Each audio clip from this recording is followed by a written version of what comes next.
try to meet people who are doing what you're doing. Take advice from people who are doing what you're doing and doing it well. Don't take advice from people who tell you you can't do it because they only think that you can't do it because they can't do it. Yeah. And that doesn't mean you can't do it. And there's a way to do it. If somebody's doing it out there, you can do it too. Hi, welcome to Ignite Your Passion with me, Bonnie Lang. Today's guest is entrepreneur Breanne Weber. She's owner of Scooped Cookie Dough Bar and is a house flipper. She had dreamed of flipping houses since she was a little girl, but never realized the impact she'd have on improving neighborhoods. Take a listen to her about her typical day and what it takes to flip houses. Well, hello, sweet friend. It is so good to see you. It's been such a long time. Breanne, it has been forever. It has, it's like 4 years, I feel like. It's been a while. Really? It's been a while. Yeah, I know. So, yeah. Well, so tell us, I'm so excited because I know you had mentioned this, when we had last talked at the gym. But first tell us where you're from and then where you're at now, where you're living. Okay. I grew up in the Seattle area in Bellevue, Washington, for those of you who know it. I went to college. I've been all over the place in Idaho. We did a year in Louisiana, and then we moved to Minnesota for 10 years, and we had to get out of the cold. And so we needed sunshine, family friendly, and we wanted a state with no income tax. And just everybody kept talking about San Antonio, and we came down. My husband had a job offer or an interview. He did not get the job, but we put an offer in on a house and put ours up on the market, and we said we're just going to figure it out. And we made it. We've been successfully residing here for 6 years. Wow. And we love it here. It's awesome. That's incredible. I love that. And then he also started a business, right, on the side as well. He did. He has a Scooped Cookie Dough Bar, which started here in San Antonio.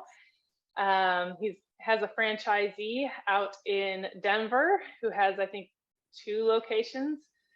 And with the craziness of COVID and things shutting down and opening, but not really opening well enough, we had to pivot, and we have started shipping to cloud kitchens, which delivered to people's houses through Grubhub and Uber Eats and DoorDash, things like that.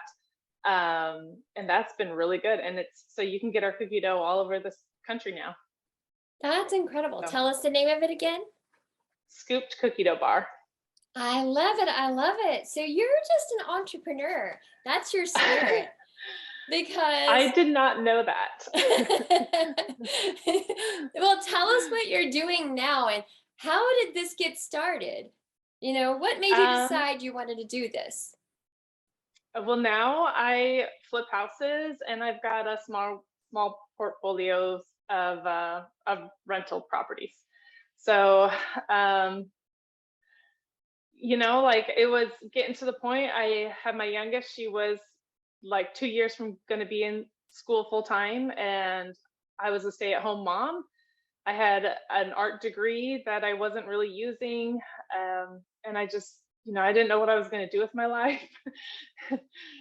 And I decided I really wanted to try flipping houses. I remember as a little kid, I used to watch Bob Vila's Home Again and This Old House. And I distinctly remember watching one episode where they were repairing like an old boiler, and they're like, this is what's wrong with it. This is how you fix it. And they fixed it on camera for you. And I remember thinking, that's so cool. Like I just was completely fascinated with it. And then, and then of course HGTV came along, and I have an art background. So of course I loved the design. And flipping houses was really big on HGTV when I was in college. And I just thought, oh, I could do that, but I never did. Until I decided I was going to. And I started saving up a little bit of money. We paid off all of our personal debt because it's such a risky venture to get into. I didn't want to have to worry about the credit cards or car payment or anything like that. Yeah. So and then I just started learning. Well, tell us, how do you manage all of this? Because do you still teach at the I do gym? still teach. Okay, so I'm you a group actually, fitness instructor. Yep. yes, and your family, you have 4 kids? That's correct. Yes, so how do you manage the family with the real estate now, the flipping the houses, plus your other business? How do you manage that? We tag team. We hire help. We squeeze things in where we can. You know, Prioritize, probably we right. prioritize. Sometimes things go really well, and sometimes they don't, and we just adjust and course correct as we go. So what's the most rewarding for you in this path? There's two things. One is the one thing I didn't realize is I've had several times I've had neighbors, like when I'm there, like they can see my car parked out front and they know that I'm the owner. They literally take time out of their day, have knocked on my door just to say thank you so much for making our neighborhood better. And I didn't even think about how it was going to impact the neighbors so much. But usually I'm buying the house that is littered with trash, or is the local drug dealer is dealing out of it, or whatever, and it Yeah. doesn't make the neighbors feel safe, it doesn't make the neighborhood look nice. And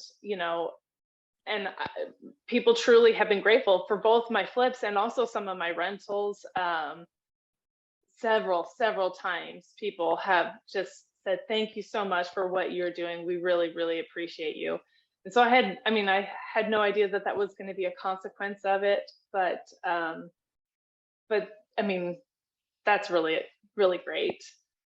And then the second thing is I have my oldest daughter. I have 4 kids, but my oldest daughter in particular is very entrepreneurial.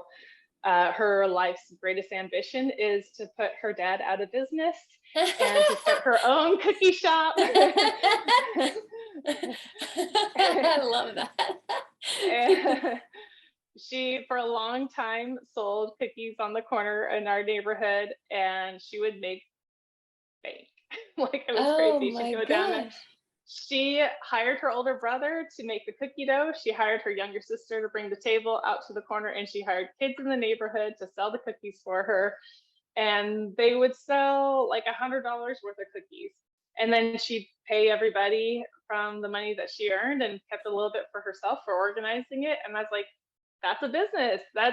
You came up with the idea, you organized the people, you made it happen, and you get the reward of that. And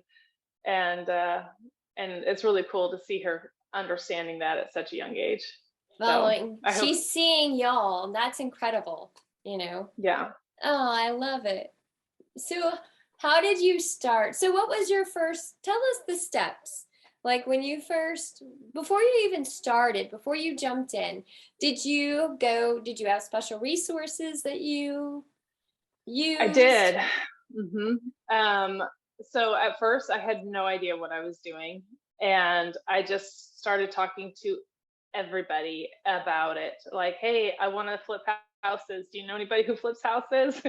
and and I and I don't know, like somebody would just mention, oh, so and so does that, or I know this person who's a realtor, maybe she can help you out. And people just started connecting me with other people. Like, as I talked to more and more people, they connected me with more people, and eventually I had saved up a little bit of money, but not quite enough to actually buy a house.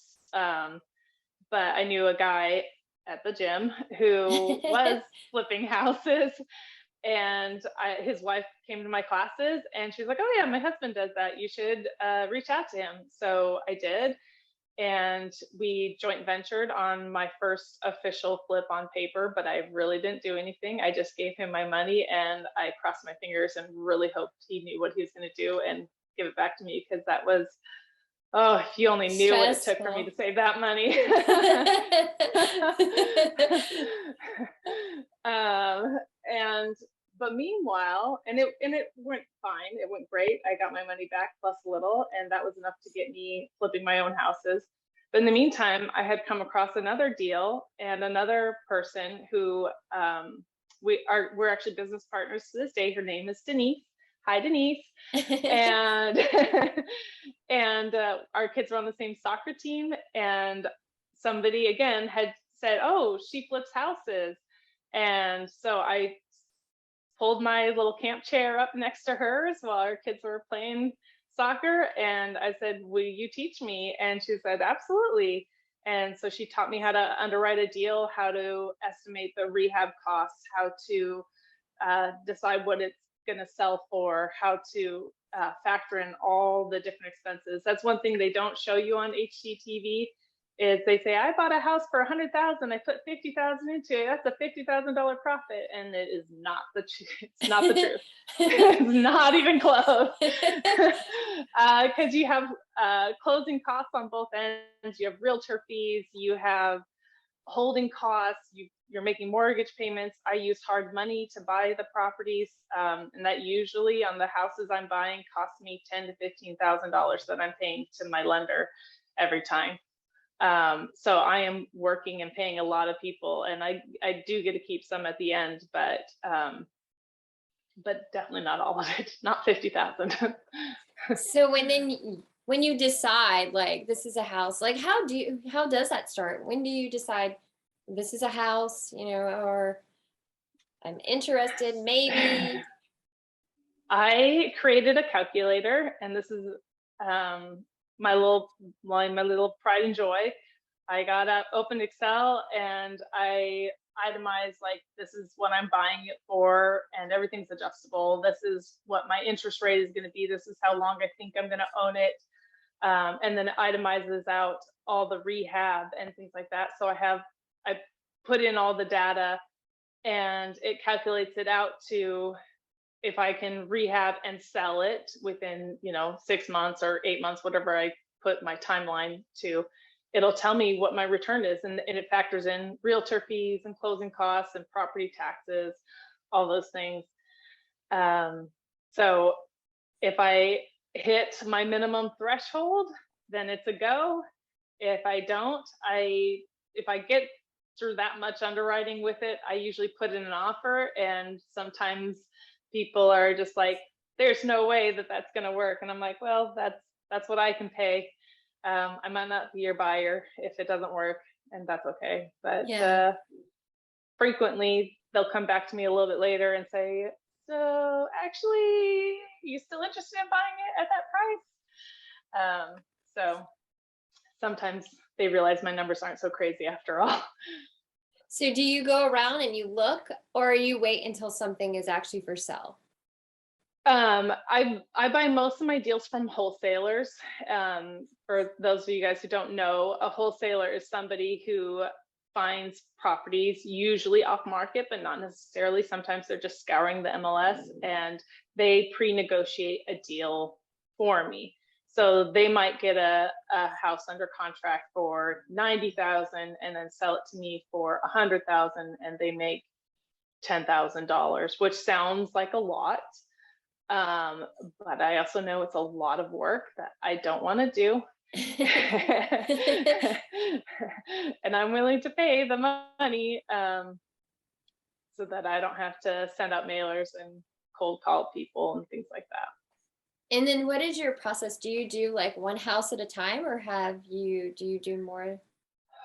I think the most I've had going on at one time, I think I might have had a very brief window where I had 4 properties moving at the same time. And that was a little crazy for just little me, but I need to hire more help if I'm going to be doing that. But 2 is not bad at all. That's very doable. 3 gets a little hectic, but still pretty doable. So and then more people to do more. And what about like your contractors, like for actually doing the actual remodel? How does that work? How do you find the contractors, and how Yeah, How go ahead. reliable? Yeah, exactly. Yeah. Well, there's the old adage that you can hire a contractor who's good, who's cheap, or who's fast. Pick two. I think there's a lot of truth behind that. You can get one that's fast and cheap, but not very good, or you can get one that's fast and good, but not very cheap. So you kind of need to pick the kind of people you want to work with, really. The contractors, I hired a couple of general contractors early on. One of them was really bad and didn't pay his subcontractors. And I was like, all right, that's it. I'm done. I'm not dealing with that. Um, if somebody does work, they deserve to be paid for it. And it's not their Yes. fault if the general contractor is mismanaging the money. So I actually got my general contractor's license, which sounds a lot more impressive than it is. It's actually really easy to get your general contractor's license in San Antonio. Um, so I did that so I could pull my own permits and maintain my own work schedules, and then I just hire my own subs. And my best sources for finding good contractors is if I come across a contractor I like say he's an electrician, I will say, hey, do you know a guy who does HVAC that you like working with, like who Yeah. does good work? And they give me some great references. I also get references from other flippers. Early on, I was looking at, there's some websites like Thumbtack and Angie's List and stuff like that. Hit or miss. I'm Yeah. sure there's some really good ones on there, but um, I've had I've started screening a lot more of my contractors now. I always get multiple bids, but I've been asking for references for past jobs. Excellent. Um, so I'm getting smarter, learning a few things to make it better. But I do have a crew that I've been working with for 3 years now, pretty tightly, and they're actually a family. It's Oh, like a mom, her boyfriend, her son, her daughter, and they all come and work together. And I love working with them. They're so grateful for me employing them, and um, and just they always show up when they said they're going to show up, and they do a great job. And I really, really, really appreciate them. So that's incredible. Well, that's such a blessing. I'm so happy for it you. is. I'm happy. I see your passion. I see your posts and it's like, wow, amazing. Where do you like when you do decide this is how you're going to remodel? I'm going to put wood flooring in. Do you have like a model that you set up on your computer that lets you kind of look at what you want, how you want to, you know? Um, I don't have like a 3D model for colors and Yeah. materials or anything like that I do. It is all in my head. That's a I blessing. do I do reuse a lot of, like, I'm doing a lot of entry level homes. So I'm buying houses right at or a little bit below the medium house in San Antonio. And so they tend to be a little bit more cookie cutter. I'm not doing things that are crazy out there, very custom. So I do use, I've like, if I find a really good deal on flooring, I found $4 square foot flooring for 69 cents because it was the Yeah. end of their stock. And so I said, give me all that you have at this store plus the other two stores nearby and ship them Excellent. all. And so like if I can find something like that that's a quality product, but I get it at a really good price, then I store. And I think I've used that flooring in like 5 houses now. Um, Yes. so you know, so I reuse a lot of the same color palettes, but I always try to put something in each one of my houses that's a little unique, a little bit different. That's incredible because I tell you, when COVID hit, I decided, oh, I want the walls to be peach in the house. Mm-hmm. However, when the light hits certain rooms, oh my gosh, it looks like it's pink. And I'm like, Yes. oh, I am not happy. But you know what? I'm not going to paint the house again for a long time. So we're living with it. But yeah, so color is so hard, because It is. if the light comes through a window, then it doesn't look like the color, that you saw at the hardware store, and so Light changes a lot. It does. yeah. And every gray you look at will have a different undertone. And so it takes a, a somebody who can see the differences. Because Yeah. if you take a white that has a little more yellow in it and a gray that has a little bit more purple on it, and you put them up on the wall together, all of a sudden your gray with white trim looks like yellow trim with purple walls, because the colors bring out each other's intensity because they're opposite each other on the color wheel. So things like that you don't realize until you put them up on the wall and it's too late. Yeah, that's like, oh, I spend all this time on this, and it's like, no. But no one I ever will sees. say, you should, if you hate it, you should redo it, because paint is the easiest thing to change. And your personal space should be a happy space. Well, it's happy, it's bright, all right, but I'm afraid you're gonna have to come over. I need your help on this color. Yeah, it looks good, in certain parts of the house where there's not as much light coming in, but right by the window, it's like pink, and all my friends are kind. They're like, yeah, it looks good, but that was kind of like an invited, I asked them, what do you think? Instead of like, oh, it looks beautiful. It wasn't that. Right. Well, I also see, so now you're actually venturing into possibly apartments? That is correct. So currently, Denise, who I mentioned earlier, is my business partner, and we have 2 rental properties together. One that when I had given my money to this one guy, I found this other property, and she had already been teaching me about flipping houses.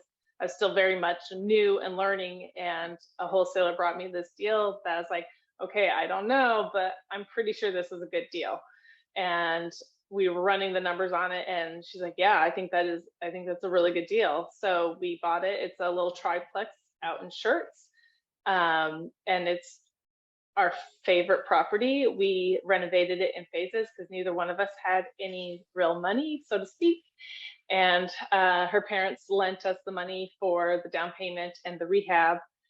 And we have been able to refinance because we've improved its value so much. We've been able to get all of her parents' money back plus, interest, and they made their money, their return. And we each had put a couple $1,000s in, and we've been able to pay ourselves that back plus a little bit. And so that's a house that either one of us have a penny in, but we still own. And that's the really cool, exciting thing about real estate is you can improve its value. You can improve what you can get for rents. You're also simultaneously improving the neighborhood. And that was a local drug dealer house also. So, interesting. with a major roach infestation. Oh, yikes. So, well, because I was thinking, well, Schertz is a nice area, but yeah. Now it's nicer. It's nicer. We were in the old historic side, or still are. We're on the old historic side, which is it's a really cute neighborhood. It was by far the worst house on the block. Oh, but that's incredible. So I wonder, have any other neighbors approached you and just said, oh, thank you so much, what you're doing? So when we first bought it, I thought this was really funny. The previous owner refused to do any upgrades to it at all. And there's an old historic church that's across the street. And I guess they had approached the old owner and said, hey, we're going to do a service project. We will paint your house for us. Will you let us do it? And he said no. Which I thought that was interesting. Like, okay. And so when we bought it, they asked, like, we offered it to the last owner. We'd love to offer it to you guys too, because we just really would like to see that house painted. And I was like, we will take care of it. We're gonna paint it, we promise. But yeah, that one, it did have legitimate like drug dealers living in one of the units. And so we had to get rid of them, and we had like the postman coming by and, saying thank you, you guys really are doing a great service in this neighborhood. We've had next door neighbors stop. We would have just people walking by the house that's like, that are, on their way to and from work or whatever, who would stop and, say thank you, it looks great, and things like that. So it's fun. Oh, that gives me goosebumps. You're so incredible. You've always been so incredible. I love you for that. You're amazing. Well, she's like, ah. No, seriously. Well, if someone wants to see the houses, what you've done, you can see it on do you have an Instagram? I know I see you on Facebook. Yeah, I actually mostly post on Instagram, and then it just automatically posts onto Facebook. So if you message me on Instagram, I'm much more responsive than I am on Facebook. I'm trying to be better. Social media is really not my strength. But I've had a lot of, like, I started posting just because it's really fun to see the before and afters. Yes. And I've had people reach out and like, hey, let me know when you're on your next project. I want to lend you money. So that's been a great source for that. We are working to get into apartments. It's been something I've been actually really working and pushing to educate myself on. I'm the kind of person, I don't build my parachute on the way down. So, like how they say, like some people just jump off the cliff and build their parachute on the way down. I do not do that. I want to know what the exit is, what the final result is going to be, and every step along the way. And then I start to figure out how those steps are going to look. I start to, contact and reach out. I need a lender. I need an insurance guy. I need, property management, everything that I need. I try to find those and I try to group them together so that when I have an apartment complex, I'm ready to go, so that there's not hopefully as many unanswered questions. But so Denise is doing that with me. And we also found another guy that we just brought into our company, which is going to be now Braid Capital. And his name is Brent. He's out in Seattle area. Also, we met him online, but he's been underwriting apartments for a large business out there for many years, and all he does is the numbers. So he's an awesome asset to have on our team. So what do you find most challenging about all of this? Usually it's dealing with people. We've been self-managing our properties, and you get we have a very affordable housing. They're nothing fancy. So you get tenants who have never been taught how to handle their money appropriately. And we always try to work with them. We have resources with the city to help assist with rent, or, connections to the food pantry and things like that to help them, live a decent life. Yeah. And some of them are really appreciative and grateful and accept that help, and others won't. And and it's really hard because you'll see them do things that is going to be very, very detrimental. Like they'll pawn their Xbox so that they can pay for their cell phone and and catch it back up on rent. And then the pawn shop charges them like $25 plus whatever money they gave them to get it back like a month later. And it's just, it's such a waste of money. Like it eats away at your income when you're doing that. And so it's really hard to watch people do that. Again, we try to help, but they have to accept it. Most of our tenants are really great. We have had a couple that are really not great. and, for the safety of our property and the safety of our other tenants, we've had to get rid of them. But, we try to be really good landlords and provide good, clean, decent housing for people. So that's important to us. So then the houses so you don't necessarily sell them. Do you just allow someone to move into it and then they make payments towards your? I do both. I do flip Okay. houses. So I'll buy a house, fully renovate it.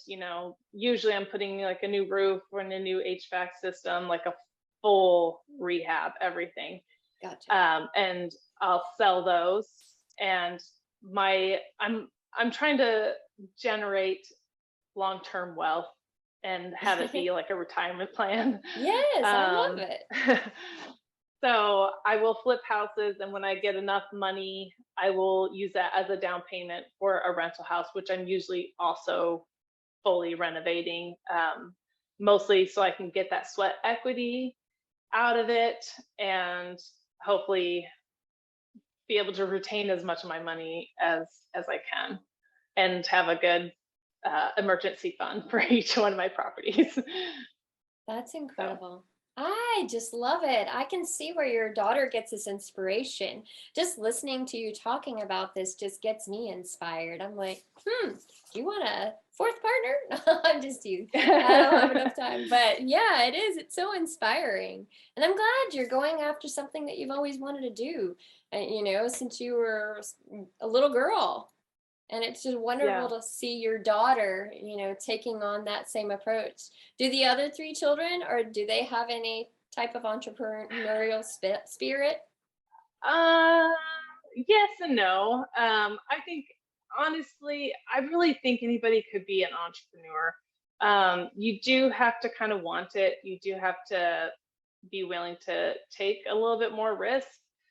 But I don't know, like, I never thought of myself as an entrepreneur. I was a stay-at-home mom for many years, and I taught group fitness, and that was it.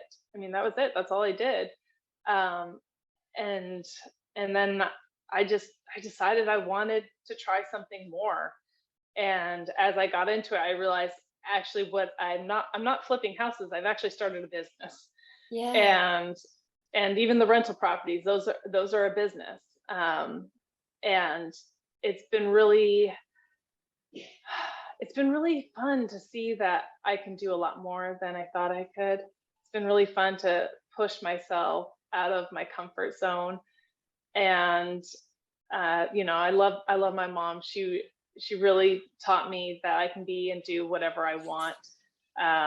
She's like, you've got Rosie the Riveters for your ancestors. Yes. And Yes. she's like, don't ever let anybody tell you can't do something just because.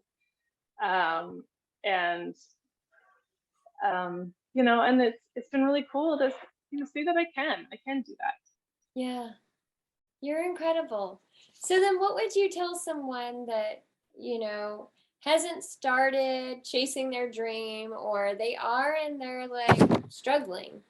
What would you say to them? I struggled for many years learning how to flip. I've been struggling for the last couple of years learning how to buy an apartment complex. You have to decide that you're going to do it, and you have to decide that the struggle is worth it. Whatever it is that you are passionate about, and just get in that world. Try to meet people who are doing what you are doing. Take advice from people who are doing what you're doing and doing it well. Don't take advice from people who tell you you can't do it because they only think that you can't do it because they can't do it. Yeah. And that doesn't mean you can't do it. And there's a way to do it. If somebody's doing it out there, you can do it too. And you have to decide that you're going to do it no matter what. There is no other option. And keep at it. Just keep at it. Oh, I love it. So if someone wants to connect with you, or maybe they want to find out, or maybe there's a house, and they're like, if this house was flipped, it sure would improve our neighborhood, or, how can they reach out to you? again, Instagram is probably the best. It's Breanne Weber, all one word. It's BreanneWeber. So that's 1B on Instagram. And I think I'm Breanne Rowe Weber on Facebook. I need to double check that. You are, yes. Okay. And throw the maiden name in there. I'll go add those links actually in the show Okay. notes as well. So is there anything else that you want to share with us today? Yeah, I actually did just start a website. We just barely got it up and running for our apartments. So there's not a whole lot of information on there, but there will be. And that is our domain is investwithbraid.com. So it'll start showing some of the offerings and apartments that we are working on acquiring. So if you are interested in learning more about that, check that out, or you can message me on Instagram. I'm more than happy to sit down for lunch with somebody. I've had a lot of people teach me a lot of really valuable things. I'm more than happy to pay that forward and help you out as well. This has been so incredible, and it was so amazing to get to see you again. I feel like I need know, it's good to see you. Work out with you. I missed those workouts. Yeah. Well, thank you again for taking your precious time and spending it here with us. And yes, absolutely. If you'd like to connect with Bree, just visit the show notes. Are you pushing yourself out of your comfort zone? What could you do to take that step toward doing what you love? Send me a message. I'd love to hear from you. Don't forget to check out previous episodes and please help share this podcast. I would love you to help get this inspiration out into the world. I really appreciate you, and don't forget I have a new membership page. I share inspiring messages every week. Just visit bonnielang.com and please subscribe to this podcast. If you like what you're hearing, kindly give me a review in Apple Podcasts. I hope you have a wonderful day. Sending you peace, love, happiness, and hugs.